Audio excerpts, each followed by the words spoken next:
minutes, please. Just talk. I'm not going to give much of an introduction about the report because we have two eminent speakers here. We are part of a 6 organization group called the India Justice Report. I have known Maja for 20 years. She has done. Okay, 30 years. She claims she's over 70, but I think she's telling lies. Does she look over 70 years old? Is he telling the truth? No. You said you were over 70. Anyhow. I didn't announce it. Okay. And a much younger colleague, Clay, who is also, so both of them are the editors, chief editors of this report. And I myself am looking forward to listening to it. Thank you. So without taking any further introduction, you please start.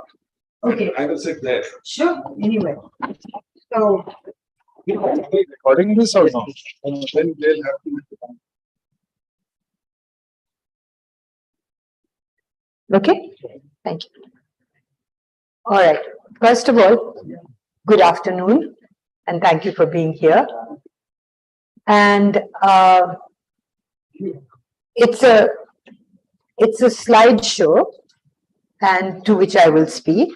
But I'm quite happy to stop in the middle and take any questions.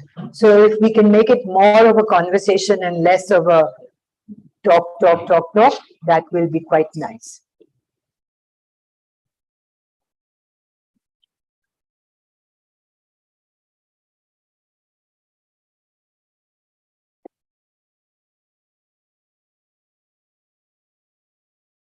Are you okay? Yeah, all right. So I'm introducing to you the India Justice Report. The India Justice Report comes to you from the India Justice Collective, which is a group of 6 organizations: Common Cause, CHRI, Daksh, Prayas, Vidhi, and the Center for Social Justice. I'm good. I'm good. Yeah. So this is the India Justice Report, and as you can see from the sort of strap line, it's an assessment of the capacity to deliver justice. Now, why do I say this? Because it is an area that a lot of people don't look at. In fact, we are practically the only ones who look at it holistically across several subsystems. And the reason I'm stressing capacity is because, you know, when we are working in civil society, when we are academics, when we are in the media, when we are talking in the community, we always talk about government in terms of, very often in terms of critique. This is wrong, that is wrong, this is the service we're not getting, and so on. So, but we don't look to see what is their capacity to deliver, whether it is health, whether it is education, and in this case, whether it is justice. So we thought we would come together, because all of us are specialized in one or the other topic, and put this together to see what, this is the first one, assess the capacity to deliver justice and bring together all the siloed information. I'll talk about that a little bit later, but there are several subsystems within the justice delivery system. So many actors come together, but so many actors work in their own silos, and so many actors themselves don't know what the other is doing, or if they do know it, is in a generalized sense, rather in a sense that you can deliver in a coordinated manner. So that was one of the other things. Now, so what we track the progress in all states, but track this, and we use official data to do this. So what do we track? So before I leave this, and we do something which I would like to have your thoughts on also, is we rank the states one against the other. Now, this was quite a daring move at the time. Now it's 3 years on, and I'm quite used to that. But when we first did it, it really frightened me that if we rank states, how will they react? And why, the basic reason why we did it was because we wanted 2 or 3 things. One was we wanted to create enough information that civil society, yourselves, anybody would have the same information to start talking to government. Because if we're talking about democracy, then it's the engagement of people with its own government. How can you do that if you don't have the information? The other one is to create a benchmark for excellence, but not so much a competition against states. But the competition against states naturally does happen. But it's not so much to get that, but to get better governance every year in terms of justice delivery. So what did we measure? We didn't create, sorry, I should say, we took the subsystems of the justice system, police, prisons, legal aid, judiciary. And there are others like prosecution, like forensics, all of those, which we still haven't got to. And you'll see these 2 little ghost pillars. This is what we try to do with each new iteration of the India Justice Report. We try to bring in 1 more pillar, 1 more subsystem, or a deeper dive into the data. So this time we did State Human Rights Commission, and we tried to do forensics, but I think we'll have to do that because we couldn't get enough information. It's a very complex, very dense area, and you can imagine, because there are so many disciplines involved in forensics, so much equipment, so much, so many different specializations in manpower, etc. And it requires a really deep dive into it to do it at a national scale. You will hear me saying again and again that we were looking at states. We didn't look at the center, but I'll come to that. So what did we look at in each of these? We looked at budgets because you need money. We looked, our budgets going up, our budgets going down, who gets more money every year, who gets less? Does the budget go up with the GDP of a state, or does it remain stagnant?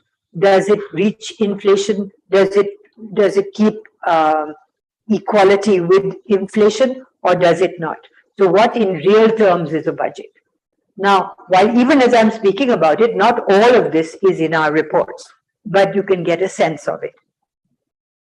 Human resources, what is the sanction strength of the police? What was recommended 50 years ago, that there should be so many policemen or so many judges or so much legal aid or so many warders in a prison? And between that and the reality, what is the gap? We measured that. Infrastructure, judiciary. I'm saying judiciary, but infrastructure to all of these. Are there enough police stations? Are those police stations got enough toilets, if you like? Does the judiciary have enough courthouses? You have 100 judges, you have 86 courthouses. Is that good enough?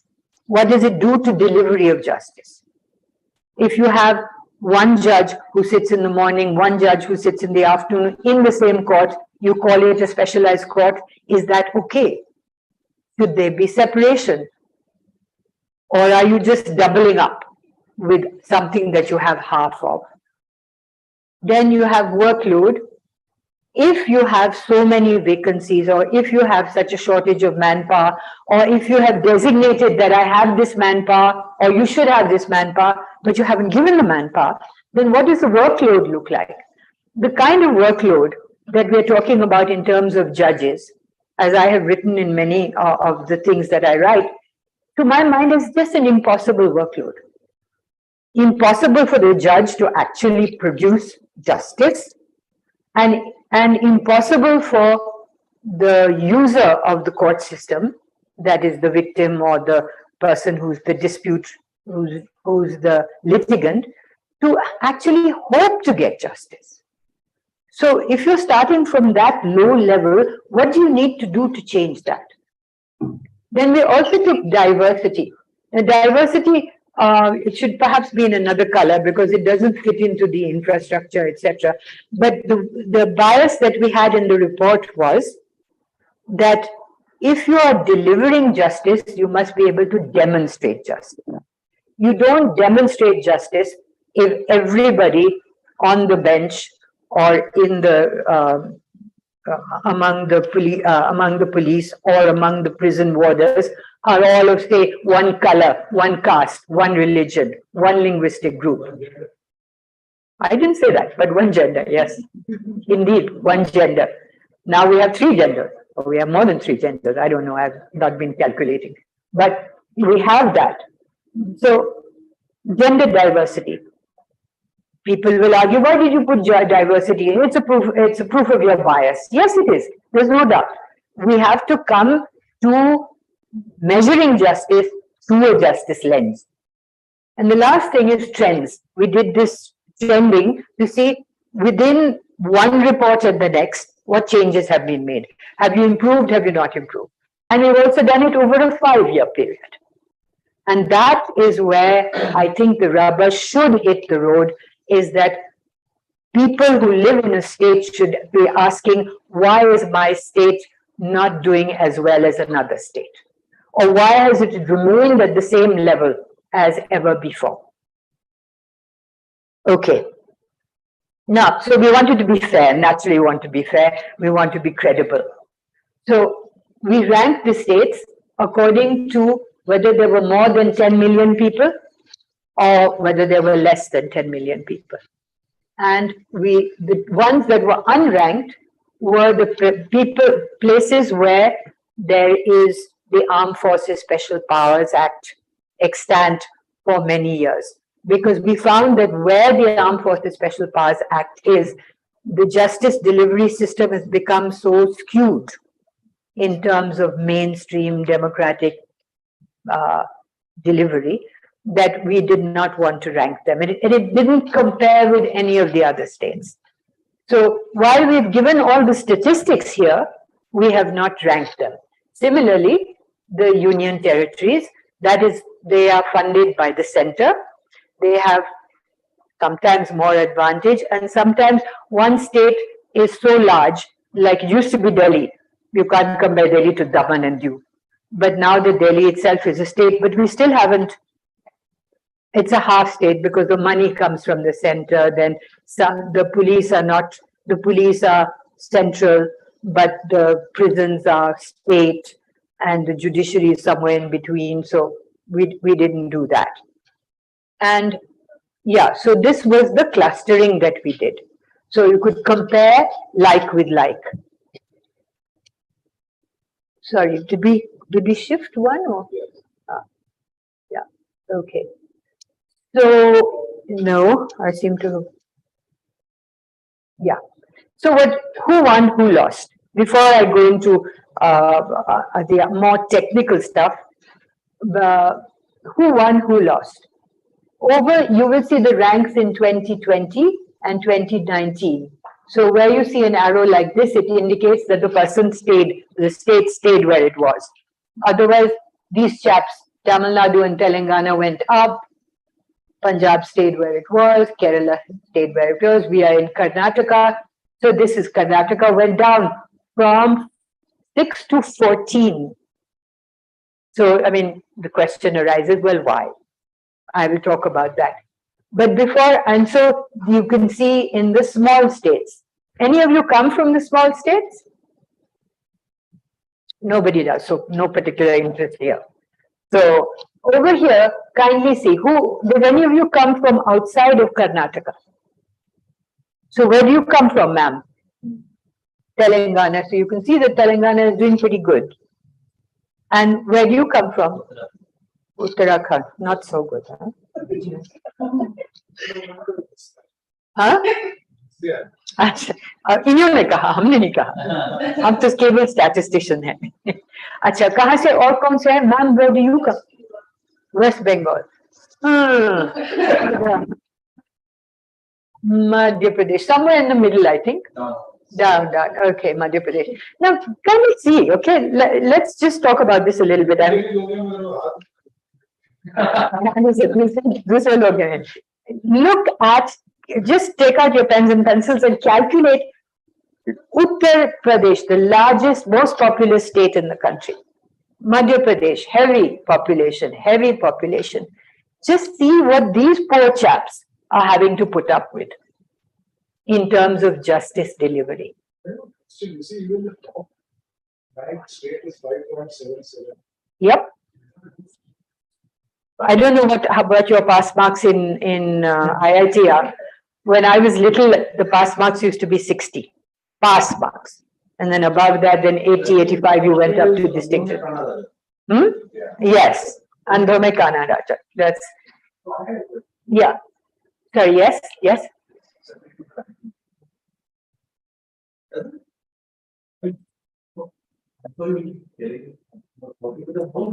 Because latest data from the state government, and there would be a reporting issue many a time. So, a lot of times you would find that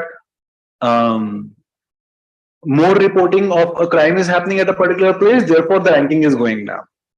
That could be an issue. Now, more reporting is not bad in many a sense, but the ranking is showing on the different side. So, yeah, would you mind if I just come to that when we come to it, right? Sure. Would you like to answer? We don't have any indicators which are based on report. We don't have crime case. That particular case is not there, but I want to come back to it, and please remind me of it, because it's how you create a narrative also, yeah, that I'd like to talk about. So, yeah, before I go, gosh, what do I do here? There. Now the score, as Trilochan pointed out, or Professor Shastri pointed out, 5.77 was the highest, right? And the year before that, it went to 6.3 or 5.94. So your governance levels are showing a fall, in fact. And by the time you get to this poor chap, this one, Meghalaya, what excuse, I ask you, does a small state have for having such a low overall mark, ma'am? Year. So would that have an effect? And also because then it would be determined by when is the data for, like the 2019 report, till when was the data collected, and then for 2020 till when was the data collected? That would matter. These two dates actually are a bit confusing because they are the date of publication of our reports. But the dates that we used are different. The dates depend on when the statistic is put out by the government. So which was the dates? 2019 report had data till March 2019 for say legal aid, that was the latest data. For 2020 report in your hands, this was launched in 21 Jan. This had data till December 2020 for prisons and before that for other prisons. So the pandemic affected only from March to December 2020. Most of the data was before March 2020. But we are going to capture pandemic and its impact in the next report, which is going to be out in March. Thank you. And the pandemic would have affected every state. So no state can hold out that we were pandemic affected and therefore we didn't do or we did do. There would be. But in justice delivery, you feel? Kerala was completely locked down for probably there was no time to do crime, but it was even called ever more domestic violence happening in Kerala. There could be. Were we capturing that, we would have factored it in. But this is capacity. It's the capacity of the justice delivery system to deliver. It is not the outcome or whether you are being more criminal or less criminal. One point. Yeah, please. It's counterintuitive, but there were actually 14 lakh more arrests in the pandemic years than before the pandemic. It could be both sides. No, so and then we will capture the number of cases did fall dramatically in courts in the pandemic.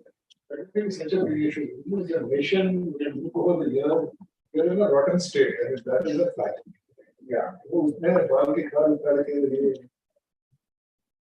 Again, Professor Shastri, I would say that the way that you put it is the way that you put it.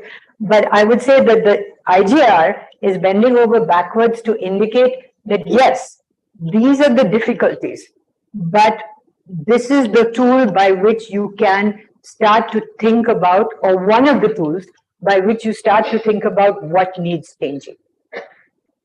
We have granularity enough to point to the place where if you make a change, it will have a domino effect. On the other hand, it also shows you the holistic picture, which you must take into mind if you're creating a justice policy for the state. By the way, I don't think that any state has got a holistic justice delivery policy, or a paper that you can go to and say, okay, this is the way the state is going to look at delivery of justice for 5 years down the line. And I think that's something that the IIM could think about. Here you are. So what did we find? The main findings are 153 actual police personnel for 1 lakh people against the UN benchmark of 222. Now, this looks like, okay, this is the UN benchmark. But if you look at like states like Brazil, South Africa, China, you will find that they have far more police. Now, this is not an argument for more police at all. This is an argument for what you have, how much money you have, for better training, for using rationally the police that you have. Then, yeah? No, everybody asked that, but we did not. We did not. The worst case, I think, would be Delhi. But that was done. All of us are trying to catch up with them. Well, but 25 years ago, somebody did this study and found that you could say 60% were on either VIP duty or in South Delhi, where there's virtually very little crime. 60. Somebody did that, and I don't remember the figures. So even if you make it hard,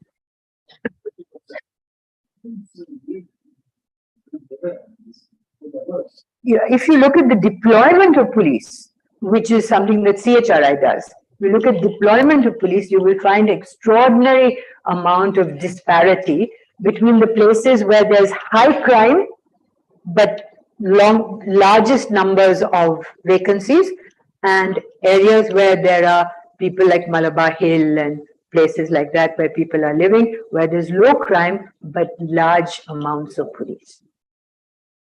And Common Cause has also done some study on this, not on deployment, but on how the police are perceived by the public, where the middle classes in Malabar Hill are saying, they're very good, they're very decent, they're very nice.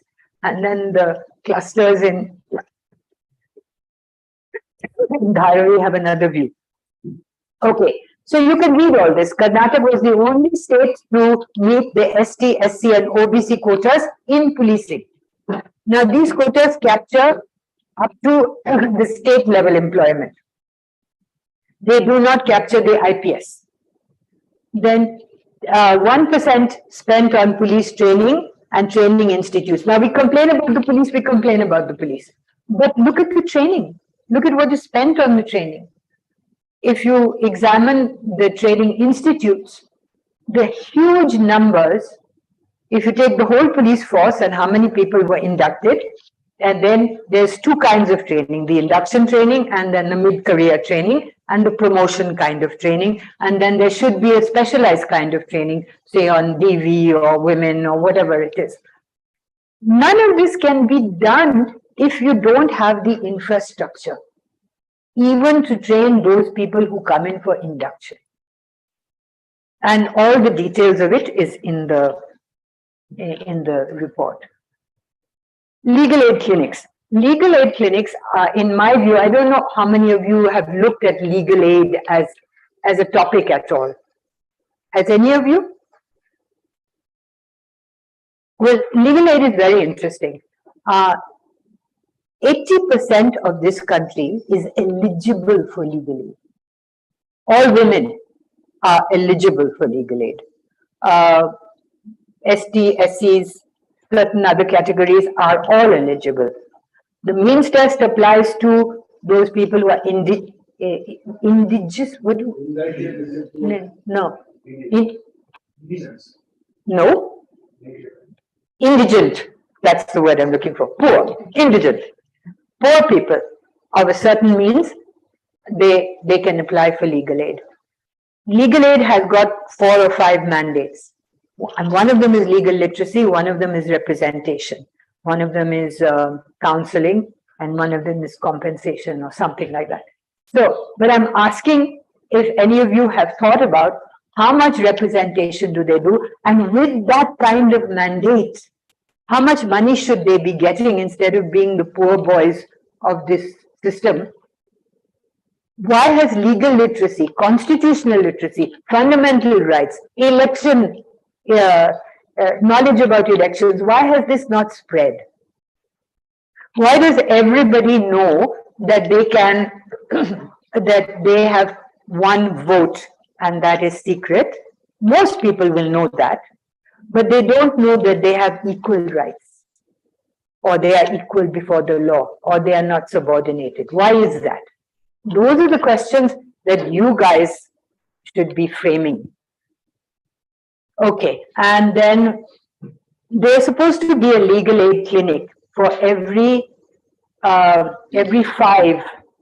cluster of every 5 villages in a taluka or wherever. There's supposed to be a legal aid clinic, which is actually supposed to be your rights being told to you, your dispute resolution sorting out at that level, keeping the peace within the community because they are all understanding that there is a common ground of law. Why is it not happening? Instead, we have 126 villages for one legal aid center, and this is averaging out the country. If you look at Uttar Pradesh or West Bengal as compared to, say, Karnataka or Tamil Nadu or wherever it is, you will find the disparities even more. You made an interesting comment that most people don't know that they have equal legal rights. And not know that theoretically they have the right, but in practice it doesn't work, or they don't even know that theoretically they. In my opinion, I have no factual thing to tell you. In my opinion, it's the second. They don't even know. I don't think that people living across outside of maybe cities, in cities they know more, but I don't think that, say, an ordinary laboring woman living in her village or toli really can believe that she is equal to the man in the house or equal to the policeman. All of that. I think that the culture of some and therefore, you know, if somewhere constitution or the law is written that she is actually equal, or she doesn't. I don't think she knows that. In my view, I have no experience to go. Sir. Some of these something can be explained by the sense of quasi semi informal justice systems. Like states, Yeah. say like very low levels of. I'm sure that there are informal justice. There are, but I don't know the quantity of them. I don't know how much work they do or how much dispute resolution there is. Do you think the presence of these traditional systems in some way form an obstacle for your formal justice system to. I think there's room, in my view, that you're getting my views, okay? You're not getting the Bible. You're just getting my views. My view is that there is enough room in a plural society like this for parallel systems and for traditional systems. But like every system, whether it's a school or a government office or a madrasa, has to be accountable. It can't, and it can be self-governing to a certain extent, but it has to be accountable. There has to be appeals from it. There has to be consent of the community within it, and it has to have certain principles which are constitutionally grounded. Even if you are I won't say secular, but if you're if you're coming out of a sacred tradition, it's not enough to say, my sacred tradition allows me, I'm a Parsi, my sacred tradition allows me to kill the firstborn child. I don't think you can go to that extent, but somewhere if I could have the principles of the Constitution and what we ordinarily think of justice and fairness as, then the thing could work. A reasonable Gram Panchayat could work where a Khap Panchayat perhaps should not. But there is constitutional grounds for that. Yeah, why not? It's not the formal system alone, this particular system that we have disaggregated, it's not the only system that need be valid or legitimate. Legitimacy comes from what people believe, but even there, somewhere there has to be a stop.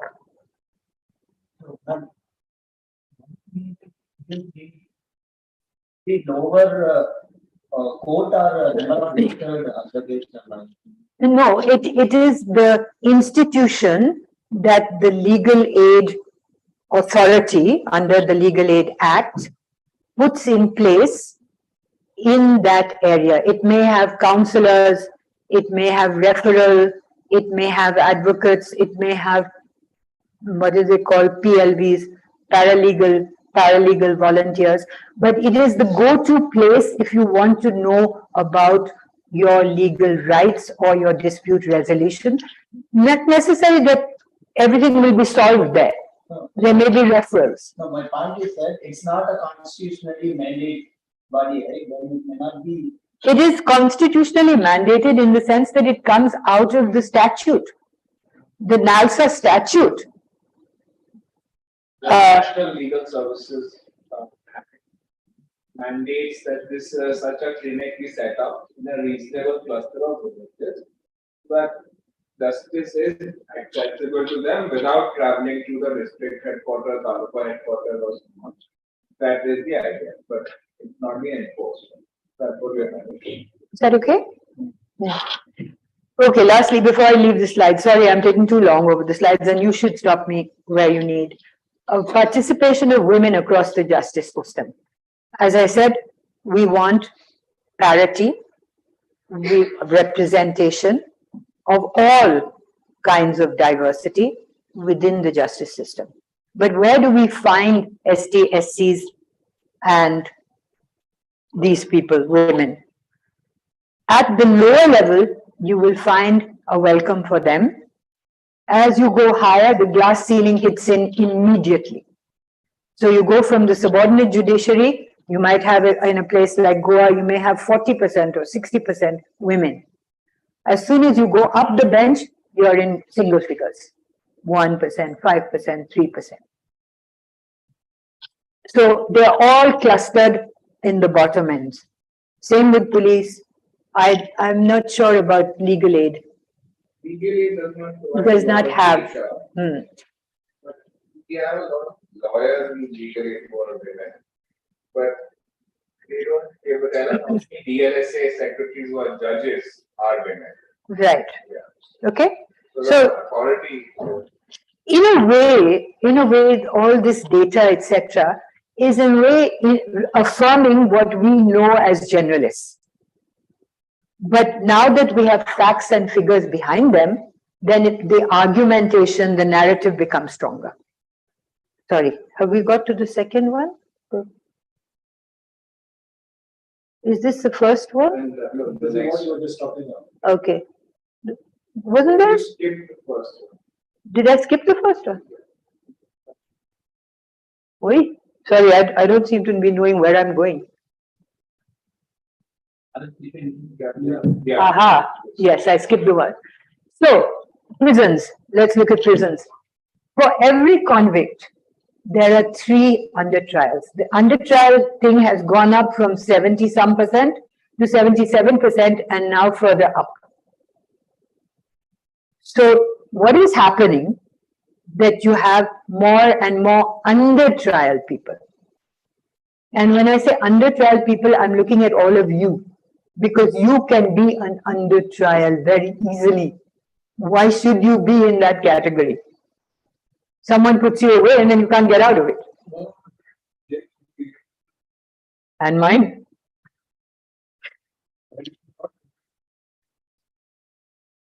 So here is a true indicator of how justice delivery in the outcome is showing the incapacity of the justice system.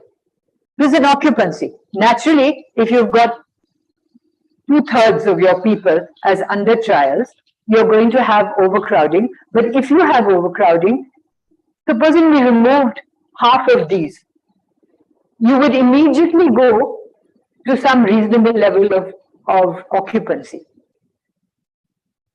Again, I'm emphasizing these are national figures. When you actually go to see one jail or you actually go to see one state, you will find that the situation is more dire. Medical officers. Now, there is a benchmark. I haven't talked about that, but there is a benchmark for all of this. Otherwise, we wouldn't be able to measure. So, if there is a benchmark, this is way, way below the benchmark. Again, this is an average. There are prisons where there is no full-time medical officer. There are prisons where there is one for a whole huge prison. And the vacancies can be from 0 to 60%. You were talking about COVID. Just have a think about what happened.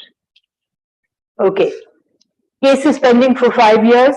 Now the cases are now up to 49 million. 4.5 crore. 4.9 crore. Cases are pending. That is to say, waiting for adjudication. Almost 70% of those are criminal cases. But we may talk about criminal cases because we are all civil liberties lawyers and so on and so forth.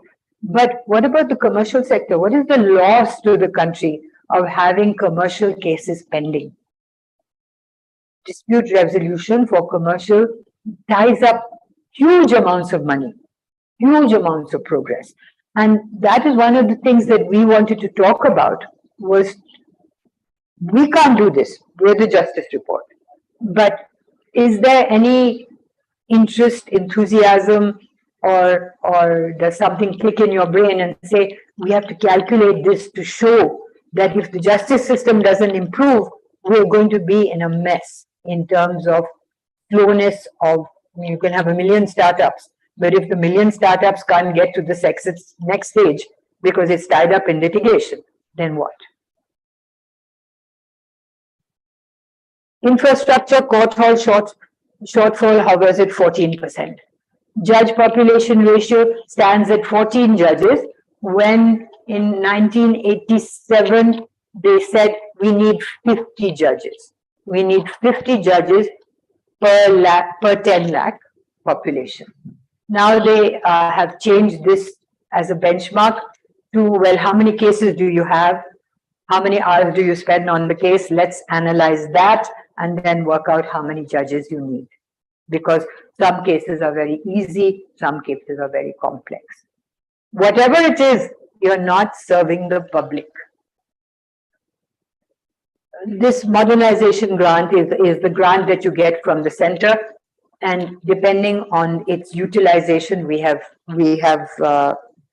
ranked states.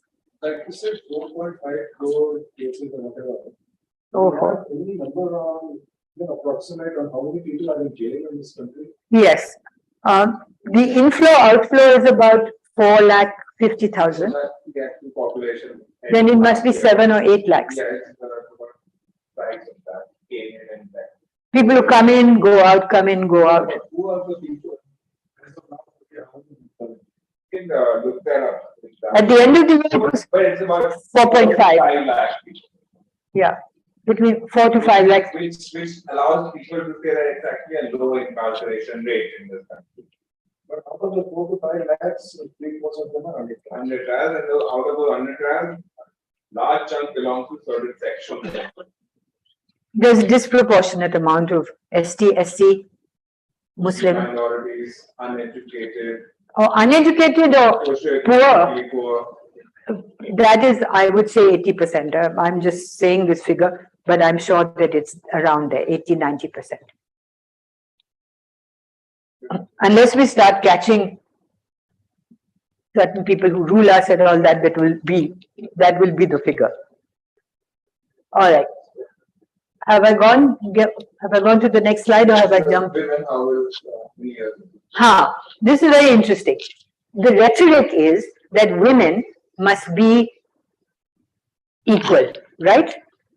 In all things, especially government employment. But when we come to it, police, the reservation in different states is different, but in the police, the reservations is approximately 33%. But see how many years it is going to take a state to go from wherever they are, 1%, 5%, 10%, 15%, to 33%. Let's take any state. Where's Karnataka? Karnataka will take only 54 years. Now, Orissa will take 428 years. The red ones are the ones who, I'm sorry? The red ones are indicative of whether from the last report to this report it's gone worse or better. So this was worse. But the green ones are better. So Gujarat will take only 7 years. Where's Kerala? I wanted to show Kerala. Oh, Kerala. Kerala will take 96 years. Now this is your state which is very socio-economically better than, say, Uttar Pradesh. Uttar Pradesh is only going to take 21 years. So not a problem over there for women, whether they can. Sorry? Yes, number of policemen for the flag. There are some states with policemen. That's right. But basically, this really tells you, this I've always put up for amusement between what is the reality, what is the rhetoric. But basically the thing is, if you have recruitment policies that say we will only recruit 1/3 women, even if there are 10,000 vacancies, you will always get this disparity. Bar women from being recruited outside the quota service. She can be recruited. She can be recruited, but she will be. No, but they'll say 1/3 is full. She's very competent, but Probably they may. They may. ridiculous, right? But they don't. They try to fill the quota as 1/3. They don't try to go over the 1/3. Is they find more competent people? I think, Professor Shastri, I think that Kerala is going to do that. I think they have just changed their policy to take women in the general category. And they reckon that we are talking rubbish because he was telling me that we will in 3 years be able to reach parity. So they are changing their recruitment. In other states, I mean, it's, I would commend you read, it's a thing called Rough Roads to Justice. It's a CHRI publication on women working in the police, how they are recruited. She used to be CHRI, getting it for many years. With policemen. That's a government human rights. Yeah. This is how long it's going to take courts to clear their arrears. Is that the correct way of saying it? No? It's just the share of cases that are pending for over 5 years and everything. Oh, right. Oh, sorry, yes. This is the courts are making, yeah. Pending for 5 years and more. And yeah, so they also, these have grown, increased. Who is this one? West Bengal and Madhya Pradesh. So West Bengal, I'm sorry, don't get into litigation there, okay? Just, Also to recover those cases, I mean, complete those cases will take 200 years and things like that. I haven't got that yet. I haven't done it. I haven't done the calculation. But these are the people who are pending. But if you look at the rates to clear them, you see that the judges are making a stronger effort every year. They are, but I think it's becoming impossible to ask people to do this. Something will suffer, either the judge's mental health or the litigant. Now, this is to say, this is a very interesting graph, and once you get familiar with the document, you will see every subsystem, police, prisons, judiciary, legal aid, everyone is trying to improve in one or the other area. So these lines are Chhattisgarh police has improved in 9 parameters, whereas Orissa has improved only in 7 in the police, but in prisons only in 3. So we particularly put this in to indicate that we are not looking to find fault. We are looking to find, have you changed anything? And if you have, you will certainly get credit. So now looking at Karnataka, this is the overall change. Overall, it went from 6th to 14th. The police went from 6th to 1st. The prisons from 3rd to 14th. The judiciary from 16th to the 12th. And legal aid 7th to 16th. Now, I put this up to, you will ask why. For that, you have to go into the minutiae. But the moti baat is that the indicators, if you improve even 3 indicators in one subsystem, you can change your ranking quite substantially. If you go down in 2 indicators or 3 indicators, you can equally go up, go down. So when we are talking to states, etc., we do try to explain that if you make an effort, say to recruit more women, or say to improve the number of doctors in your prisons, then you are going to go up. So please make the effort, at least to try to go up. And so, sorry, seem to have gone back. Yes. No, okay. I was just wondering, like, for policing, did it better? Then for prisons and legal aid, it went down. Yes. Is it possible it's a direct effect of increased policing in the state? No, I don't think so. I don't think so, because I know that these chaps don't do anything that is particularly relevant to this. I mean, as a sociologist, you may find lots of relevance, but they don't talk to each other. No, they don't. So, for example, I think if the police in the state is arresting more people, because they're still, they're accused of something. So they will probably want legal aid, they'll be eligible for legal aid, but then the legal aid infrastructure hasn't had the time to catch up. So the increased policing is what I'm. Yes. That is absolutely possible, and it's not something that I've looked at, that if the arrests increased, then this should have increased in proportion. They actually, even if it hadn't increased, if the arrests hadn't increased, I don't think they would have had, their capacity is still low. It's not a question of worrying about, oh, police have increased by 10, so I must give 1 more lawyer. It's not like that. Anyway, the lawyers were bad in the first place. But you have a point. I mean, that's the way to look at it also. I mean, when we know for a fact that when we are talking about policing policies, the same amount of investment has to be done for the infrastructure.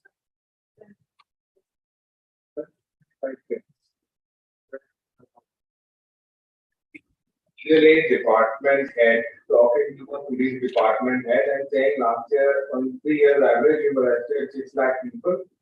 I'm not able to cater to this, the representation, etc. So I need to, and then he goes to the government and asks for more funds. So that conversation is not happening between the different pillars. And this report is an attempt to actually give the data about all 4 pillars in one place and show the intersectionality. Now in our matrix, we don't have indicators from police affecting indicators in judiciary. We consciously not like make sure that that doesn't happen because it's a capacity. We don't look at arrests and so on. So in our architecture, it's not happening, but of course, in light of the And just as a matter of interest, when budgets do increase and when GDP does increase, these chaps get the most. They still may not be keeping up with the GDP increase, but these chaps get the most, these chaps get the least. These chaps are getting more funding from the state than ever before.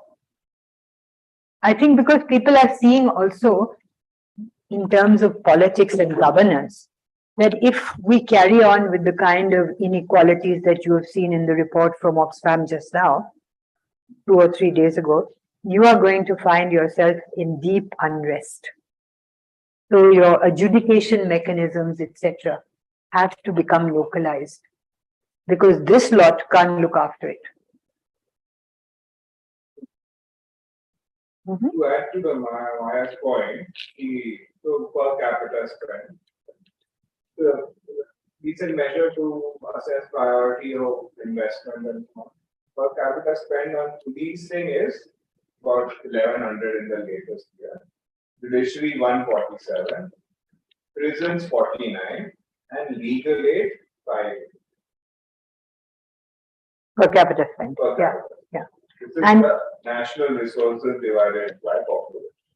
And percentage on the whole judicial system And that is 2, Yeah. But it is less than 2%. is less than 2%, not going over 2%. But the other countries, the BRICS countries, have far more spend on the delivery of justice. So, okay? All right. Have we done this one? No. No. So I was very keen because it is the IIM to talk about methodology. I thought it might be of more interest to you. So what do? There's this huge amount of data, huge amount of statistics, multiple agencies collecting the same statistic. So what did we do? We had to identify within our scope what we were going to look at. And if you said to me, why haven't you looked at this? I would immediately agree with you. But this was what we could look at. Then we got that through talking to lots and lots of people. We have these 5 organizations, 6 organizations, ourselves, and an advisory who are very well versed in all this. What is publicly available? And where could we find it? And once we've identified it, is there any uniformity that we can cling to?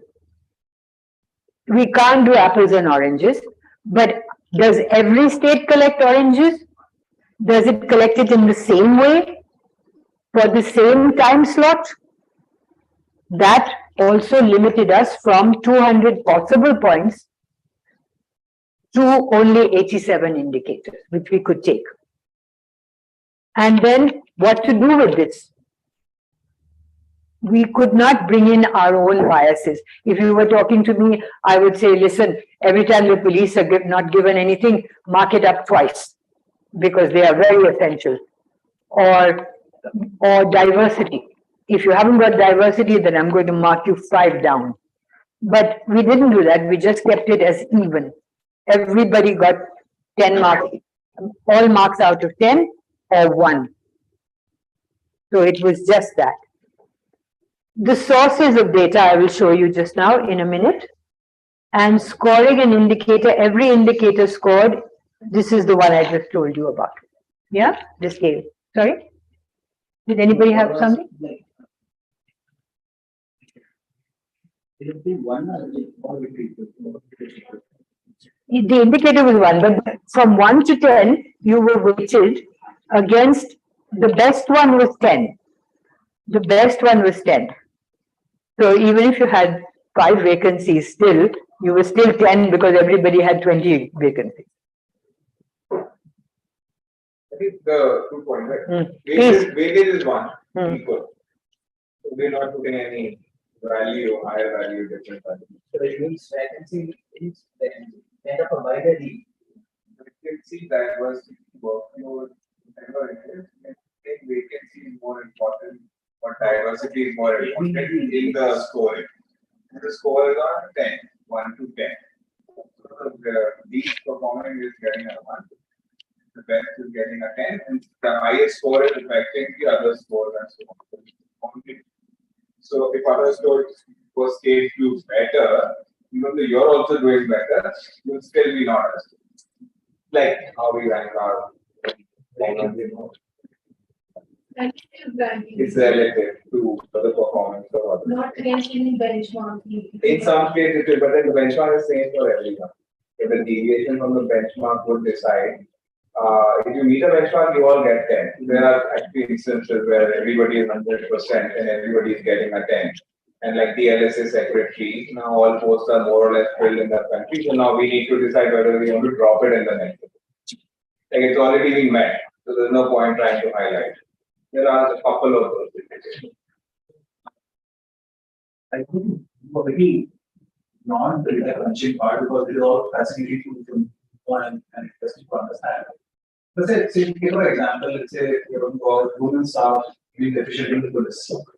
So how do you explain to the state when you meet the state chief that probably if you increase it by 1%, what benefit would you get out of it? You know, the policy implementation. Or say if you increase bathrooms in the police stations where people can go to, they're absent. How will it effectively benefit the state in many ways? So is there something that is linked to the data or do you explain in what ways you think? When we talk one-on-one, all of these conversations come up and we suggest X or Y. Very often it's shot down by saying that we just don't have the budget for it. But it starts the conversation at least. But the policy implication of increasing by 1 or 5 and being able to tell them statistically, if you increase by 5, this will happen, I have not been able to do. I think our colleagues in the judiciary have been able to show that if you had 5 more judges of this variety, you know, who understood, let us say, I don't know, cyber crime, then you would get a benefit like this. So one more point. There are things like there are 8,000 post-sanction posts in the country in forensics. 4,000 roughly are vacant. In this state, the forensic department filed an affidavit in the High Court with a list of how many days, and I might know this, how many days it takes for the forensic lab to return a sample. And it went in months. So by post-mortem is faster, but let's say rape cases, DNA sampling, all of those cases, it takes months. And what does it do? It increases pendency. Effect of a bad forensic infrastructure is directly on the judicial process. Effect of not having enough escorts in police to take under trials to courts is directly a result on the duration of under trials. Those things we can measure, but some things are self-explanatory and self-evident that if women are half the population, they should be at least half in everything, right? And if your state is made up of a diverse set of people, there should be a conscious effort to have your administration reflect that diversity, because this is a keystone of government policy. So Karnataka, why it is because after Kolhapur, where the Maharaja gave reservation and that's how Ambedkar became Ambedkar, it was the Mysore Maharaja who progressively pushed for reservation, and that's how Karnataka ends up being the only state to meet its quota, its own quota. So I'm saying we are trying to do that. You increase this much and it will show. But in things like reservation or vacancy, policing is not very easy to do. As Maya said, there are only 18,000 judges in this country and there are 4 crore cases. You do a simple division and we will know it is impossible. So you need to, like tomorrow, hire maybe 50,000 more judges. And then we can, so it's like that. But on policing, because it's a day-to-day thing, it's preventative, it's not necessarily, right? So there's difficult to use statistically, but for other several things we can use. I think the closest I've seen to what you are asking is lots of studies, lots of discussion, which grounded the demand for more women in police, that they could show that registration went up and cases got, there was more customer satisfaction when there were more police. And internally also, having more women in the police softened police behavior, changed the subculture. So there have been studies on that kind of thing. But I'm not...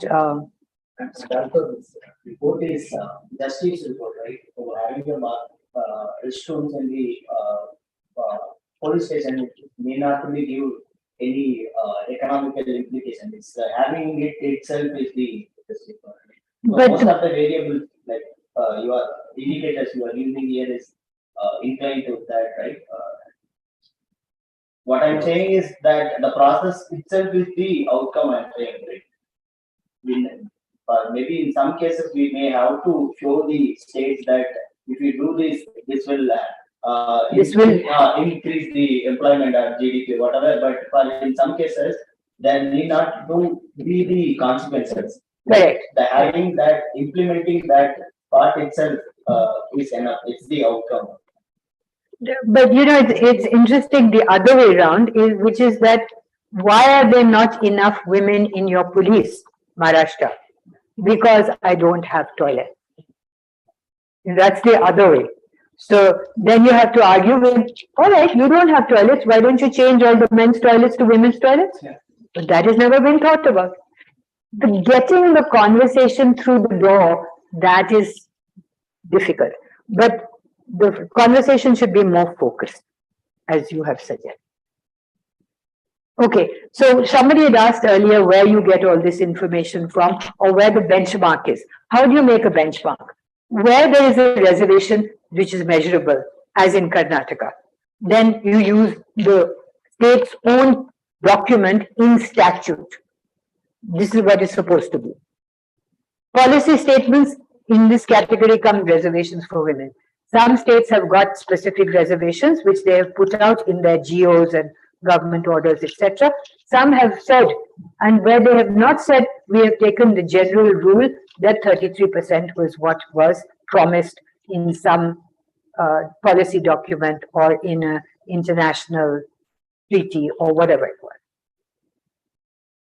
Government policy documents that are aspirational, model prison manual. Now, the Supreme Court has said everybody has to have a model prison manual. Stop using the old one. Go on, get on with it.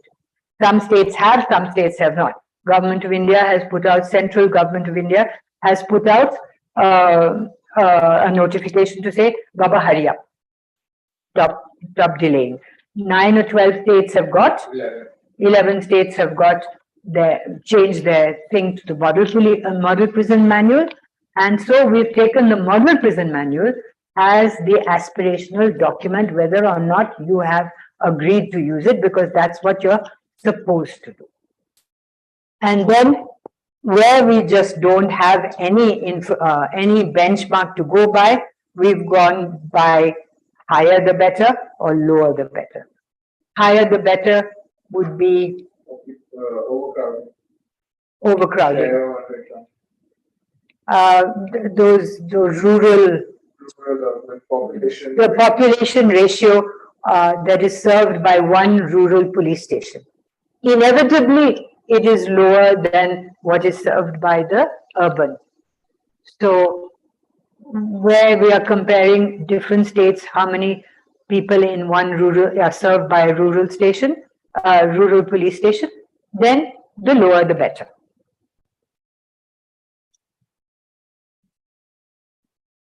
Okay, the challenges of data. Now, I don't want you to read all that big stuff, but these are the challenges of data. I've alluded to some of them.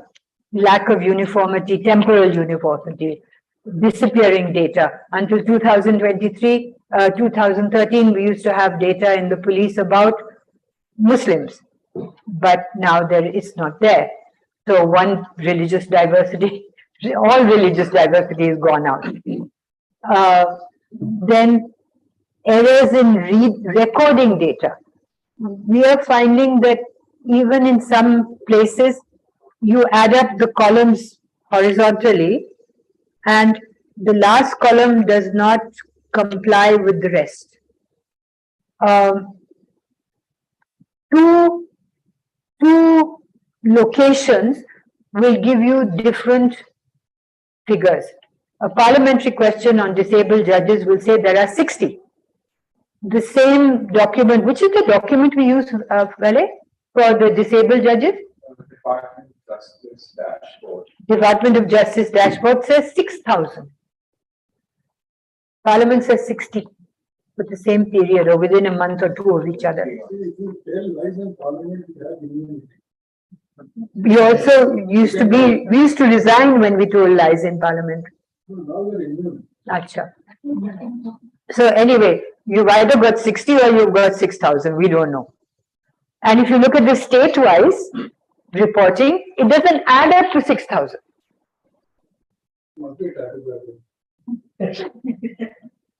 Too many times. So there's a general disdain for being accurate. How can Parliament say 60 disabled judges when Andhra is reporting 240? It's just not possible. Okay. Errors in recording data, lack of uniformity of terms. I think this is a real problem. I don't know which example has been given. NCRB's prison statistics. The category of others. Others will be subdivided into three: other officers, other medical staff, other something else. But other what? What are they doing? What are these others doing? Are they on contract? Are they coming in daily? Medical, especially medical staff and medical doctors. Causes of illness, cause of death is also sometimes others. Yes. Something is administrative, we get it. But in some critical things, at least the category should be clearly labeled. And then others also gives you, if you look at it across the budget and all that, how much you're spending on others. That also you have to see, especially with like other amenities or other services you're providing. So that is, but for people who collect data, it's a real problem because we get caught. Yesterday we were talking to, would you like to talk about the Chief Secretary? Yesterday we were talking to the former Chief Secretary and he is saying my budget figures are wrong. My utilization figures are wrong for the budget for prisons.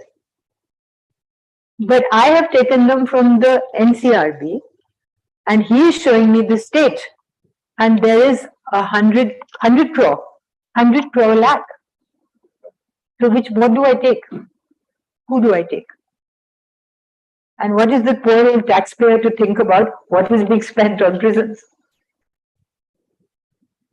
So, yeah. So these were some of the dilemmas that we had of reading, lack of uniformity in storing data. Now the NJDG gives you a dashboard for today. Or I think it's 1 month or today that you can get the information, but you can't get the information. There's no archive. I can't get 2020 data, 2021 data. Where it's so easy to keep it, but we don't get it. So And of course, this is very important. I always say this. We do this work. It's an enormous amount of work. It takes us at least 15, 16 months of just getting the report ready, let alone the advocacy around it, the dissemination, what I'm doing today. But it only tells half the story. Data can be fudged, though definitely. But the problem with fudging data is, who are you fooling? You're not fooling anybody. You can't make proper policy if you don't have a foundation, right? So there are, if you have, okay, this data telling half the story, I'll only give you one example. That is, you say that you have social workers. So what's your benchmark? Your benchmark for prison social workers is, I have sanctioned 2 social workers for my prison. You employ 2 social workers. I will give you 10 on 10. You said you were going to get 2, you got 2. But your prison population is 18,000. And another state which has got 10 social workers and has employed 9 is going to get less marks than you. This is a dilemma. This is a dilemma that we have. So really our benchmark has to change. It has to change to how many prisoners is one social worker actually being able to help. So I guess that's about it. So for whom is this? What do we advocate for? We advocate for prioritize local, prioritize upskilling, training, prioritize diversity, take the public into account. Do performance, don't judge yourself, or don't pat yourself on the back for having done this or that, but get performance audits of how the local population sees your value.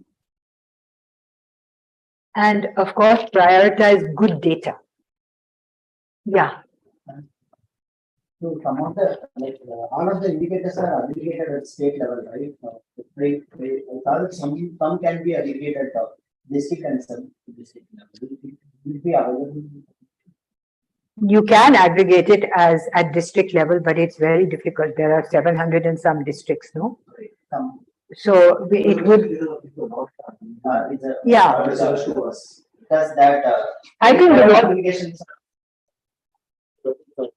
So, like, immediately, the district level authority for tendency is available. But in police district-wise vacancy is not. In police district-wise arrest is not national. The state has it. State has it, but it's not available in one place by the center. So I understand that it is available, but it's not available in one place where you can extract it easily from. No. I'm just. I think.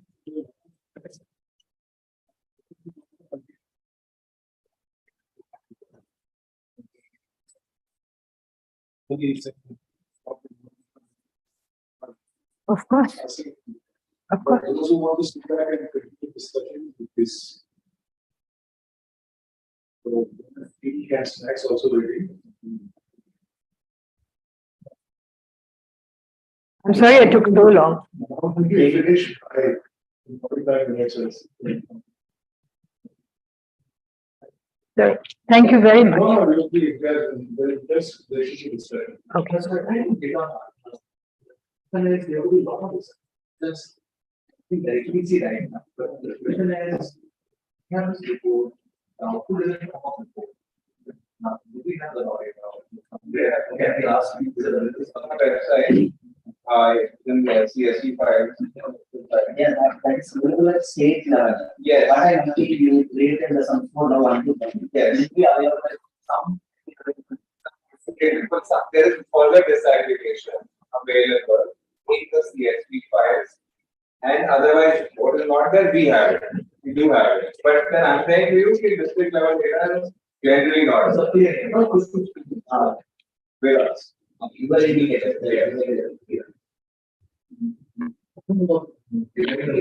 that I was initially will get back into that. What, sorry, what was the question? The question was reporting done by state exactly. Yes. Reporting how we judge, or will it take some more time for more reports for it to understand that where the gaps are? We have not been in the business of adjudicating on the correctness or the veracity of the data. We just take it as it is. But when we actually go to the states and talk to them, they do contest it. That why have you used this? This is not the correct thing. But our answer is always the same. You better improve your data. Because you can't have scholars and academics and policymakers and all using data that you yourself are saying is rubbish. Wait, do you need time? Suppose when you put on clear inputs. So our ex-bureaucrats have told us, judges have told us that kind of data is generally not fudged. You can't fudge a vacancy figure. You wouldn't want to. You will not fudge how many police stations we've opened. You will not fudge how many judges. You can't. Even the worst governments, until they completely become a broken country, are not doing that. What is getting fudged is at the police station level, cases registered. So, people go when they judge them by the close them or come back to home.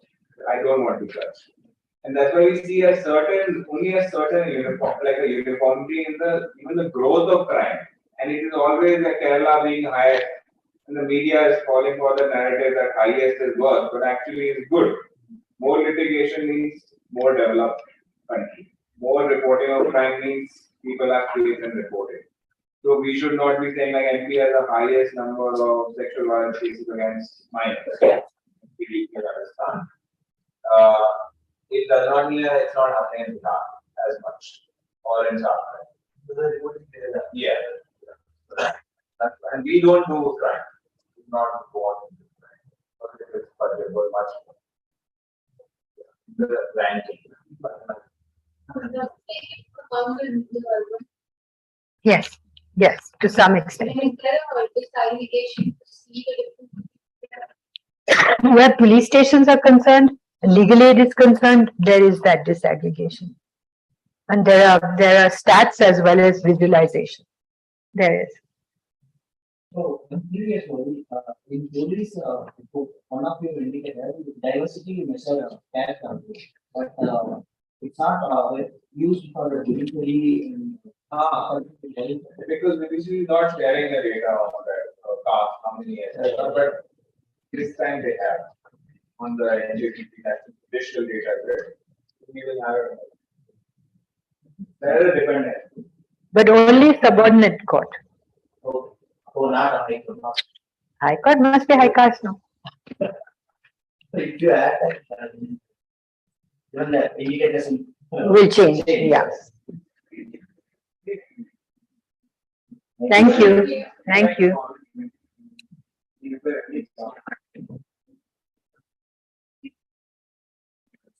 Sorry. Hello, sir. Come here and sit. That is very important, but we have to finish some work on our side. Start not late.